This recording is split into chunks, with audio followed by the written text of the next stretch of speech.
Okay, here we are back again for the second half of the first week of November. First up, we're going to talk about Justice League International, number 3. I liked it. It was okay, but I did like it. It feels like we're starting to get more character in people than just like, like Godiva being a blonde, I mean, like, oh, look at that. But I don't know. I didn't think there was hardly anything else. I didn't think they got that much more character in this. We got to listen to less bad Russian speak and Chinese speak in this, and we didn't have to listen to General and Irons and Red Rocket argue with each other over who's got the better technology, which seems to be about the only character that's in this comic. Now, Booster Gold has some character. I'm not happy with this comic. I'm really disappointed. I was kind of excited about this. These are some other different characters. I don't know a lot about these characters. I mean, I know Booster Gold, I know Guy Gardner, and I know Batman. I know the other people by name, but I don't really know anything about them. I haven't read the old Justice League International, and I didn't read that long maxi series that was out right before the relaunch. But I have to tell you, I'm disappointed with this book, because none of the characters have any character.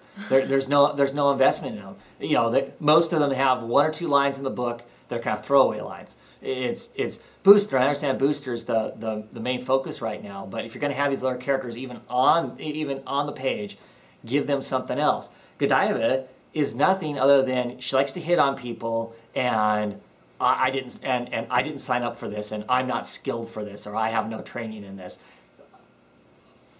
Okay, that's all our character is. That's all our character is. The others have even less character. Short of, we know Vixen's from Africa and she's there because they figured Africa needed a representative on the team. We don't know anything about her. I mean, I know her from past stuff, but in this book, she's got no personality. Heck, I can't even remember the ice and the fire person's names. They have so little personality. Fire is like, I don't know Ice at all. I don't know what her hero name is. I don't know what her normal name is. I know the Fire Lady's Bee. Right, that's her name. Real name. Right. So see, if I can't even remember your heroic name, there's a problem, in my opinion. I don't know. I'm not happy with this comic. It's probably, for me, I don't plan on collecting. It's on my pull list right now, and because I order my comics in advance, I'm committed to a certain number of them before I can drop them. But this was issue 3. This for me was the cutoff point. I'll end up with issue number 4 because I ordered that before I got number 3. But I have to do comic order before the end of the month of November. I don't plan on putting this on the list, unfortunately. Maybe if I hear something great changes in it or whatnot, maybe I'll invest in it again down the road. I expected more out of this book, and this isn't what I'm not getting what I wanted out of it. I'm pretty disappointed in it. One thing I will say about it is the art is fine inside. I actually like this cover. This is a David Finch cover, and I haven't been really impressed with any of the David Finch covers that have come out of the New 52. Maybe the reason I like it is because the only girl that's on the cover is way back in the distance, so she doesn't look too ridiculous. But I like it. I mean, his Batman looks cool, Guy Gardner looks cool in it and whatnot. But there's these robots that are drilling into something under the ground and whatnot. I know these little things that are grabbing them all. Yeah. Just don't have any interest at all for me. Yeah, I give it a 2. I give it a 1. Yep. Yeah. Anyway. Let's go on to something a little more enjoyable, hopefully, huh? Yeah, I like this comic much better. Stormwatch, issue 3. Yep, this is an interesting book. There are characters in the book that I don't like, but they have character. I just don't like them as people, which is far better than the last book we just talked about, where there's nothing there. And there's a lot of characters in this book, and they all seem to have personality. One of the biggest things that interests me about the whole thing is not necessarily what's going on. That's interesting too in one way. It's all these people that are potentially vying for power. You've got the swordsman guy that, kind of a trickster or whatever. he seems to be interested in gathering knowledge because he wants to be the boss of Stormwatch. And then you've got the engineer. She wants to, you know, she's acting like she wants to be boss, and all the rest of them still question the guy that's the boss. Yeah. Because quite frankly, I don't really care for the guy that's the boss. He's kind of, I don't know. He's kind of pathetic. Yeah, I'm not sure if pathetic's the word I want to use. And he's not annoying. He's kind of obnoxious. I don't know. I mean, I guess I like him. I like him for what he is, but at the same time, man, I can understand everybody else that's around him being frustrated with the guy and wanting to implement something different because the guy doesn't seem to have a plan or doesn't let clue people in, or he doesn't seem that concerned because he's ancient, so he's been around a long time, so not a whole lot gets him all excited or worried, I guess. I think the book's pretty exciting. I like the fact that Martian Manor's in there. I continue to like them talking about the Justice League and how they kind of sneak around the Justice League because the Justice League's supposed to be the team that's protecting Earth and whatnot. And as far as these guys are concerned, obviously they're the ones that are protecting Earth and whatnot. Yeah. So it's interesting. What do you think of it? I liked it a lot. I like Martian Manhunter. I like the characters. They're pretty cool. I like the new guy with Apollo. Yeah. Apollo? Yeah, the Apollo. guy that's like some sort of a version of Superman and whatever. Yeah. Yeah. I like Apollo. He's pretty cool. It has a very planetary feel to me, which isn't a bad thing. I like it. And I like the guy who can talk to cities, Jack. And I love how they personify the cities. The cities have kind of an avatar. Like Metropolis and Gotham. It's all twisted and whatnot, yeah.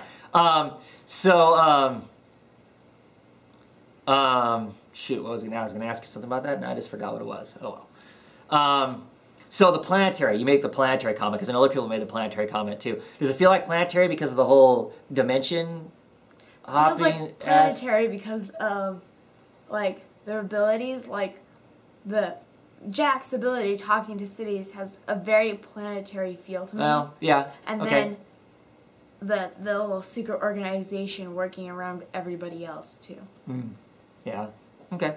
I'm just curious how it is. I mean, like I said, I know a lot of people have made the comparison to them. I'm not familiar with the old Stormwatch, so this is new for me. I mean, I understand some of the characters from it and whatnot, and but I don't. Like I said, I don't know a whole lot about them. So this is all new to me. It's not confusing. I still think it's new reader friendly. There's a lot going on because you've got all this kind of jockeying for potential power there. Yeah. I'm curious. I'm waiting to see it happen. I hope we don't just keep talking about it, and nobody makes an attempt to try and be the person in charge and whatnot, and how that all is going to work out and whatnot. So that'll be interesting. Midnighter's pretty funny towards the end of this thing. Hey, we got to get out of here because, and then it all, we're getting our asses handed to us. It's absorbing. Oh, yeah, now. Okay. Now it's all stuck to him to fight the whole thing. Yeah. That'll be interesting. Seems how. My understanding is he doesn't have any powers. He's just a badass, kind of like Batman's a badass. Yeah. But I'm still getting a kick out of the comic book. I think the art is great in it. It's got lots of kooky stuff in it and whatnot. Once again, the writer Paul Cornell writes a fun book. Yep. So what would you rate it? I give it like a 3 or a 4.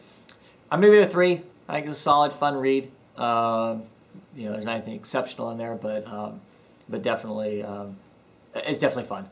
I enjoy it. Looking forward to reading more of it. Okay, and last for this episode, we're gonna talk about Swamp Thing number 3. I like this comic. I like this comic a lot. It's so weird, but it's so cool.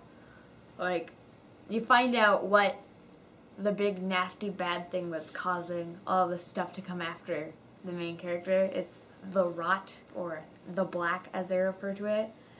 And also, there's this kid that's stuck in this tube. No, it's not a tube. A bubble. A bubble, yeah. He's stuck in a bubble because medical bubble. He's allergic to chlorophyll. Yeah. So you can't breathe the air. Yeah. Because of plants. Mm-hmm.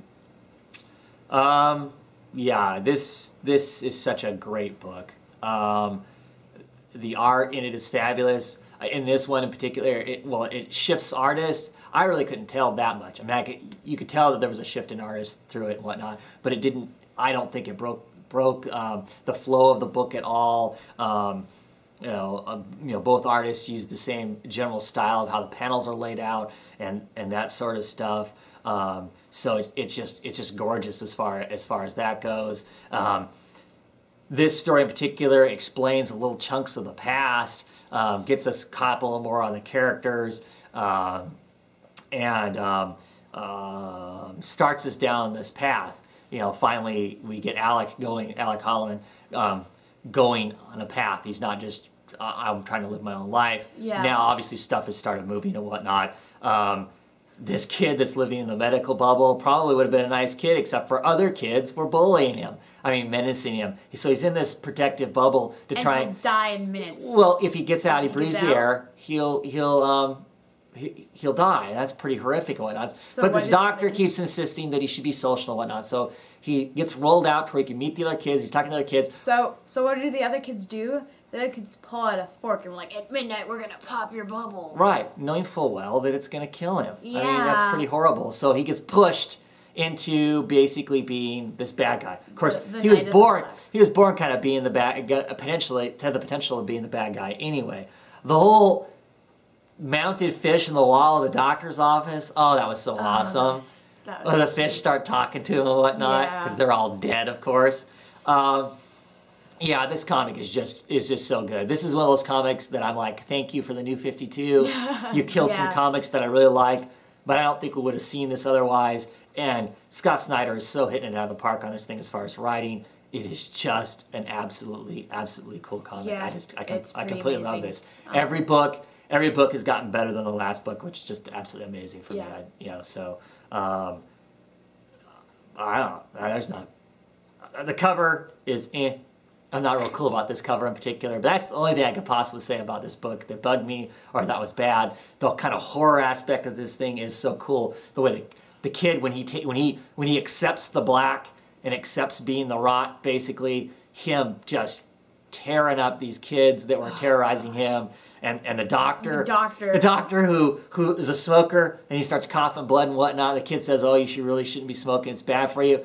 He produces a tumor, right?